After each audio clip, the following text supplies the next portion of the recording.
understanding the intricacies of how renewable energy sources are put in place was like a main thing that the game allowed me to learn, especially because like it's not something that's typically like taught or even like mentioned when we go out and we learn about climate change. One of the greatest things that Energetic revealed was how the coverage of renewable energy in real life has been limited by what we've been able to accomplish. Energetic allows students to get a better look at the strengths and drawbacks of various types of infrastructure without really polarizing the topic beyond recognition. At certain points we didn't know what to do. We were kind of stuck. So we just let the years pass by where we just trying to raise the public opinion and we weren't able to work on raising the gigawatts or raising the stability of the grid. So I agree. I mean, at one, it was like reflection of like the real point of view of the politicians and the engineers that occur in the real world. Like they all face the same problems where they want to build a solar farm or they want to build a wind turbine, but they will face opposition from the locals. The board game, even though it's very complex, it's much simpler than like what actual people in power have to deal with.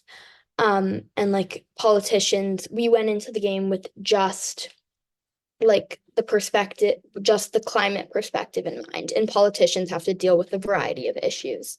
But still, there was part of me that was like, if a bunch of 17-year-olds can do it, why can't our elected officials?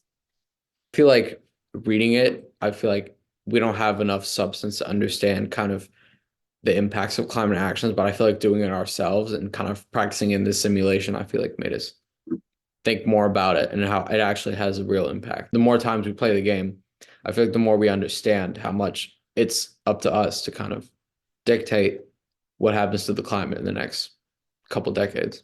A lot of us went go to climate marches and things like that, but having to learn like how adults, I suppose, in the real world and those who are actually fighting for this change actively as like for their jobs or such, have to like juggle a lot of different decisions, kind of like the public opinion and the stability and all that. I think the game does a much more impactful job of teaching that because in that instance, like we had to put ourselves in those shoes. And I really do believe everyone should play it because I learned so much and I believe other people will too.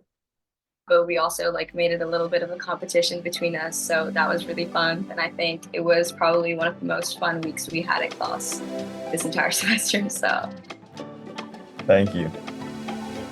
Thank you. Thank you so much. Yeah, thank you. Thank you for everything. It was a really fun game.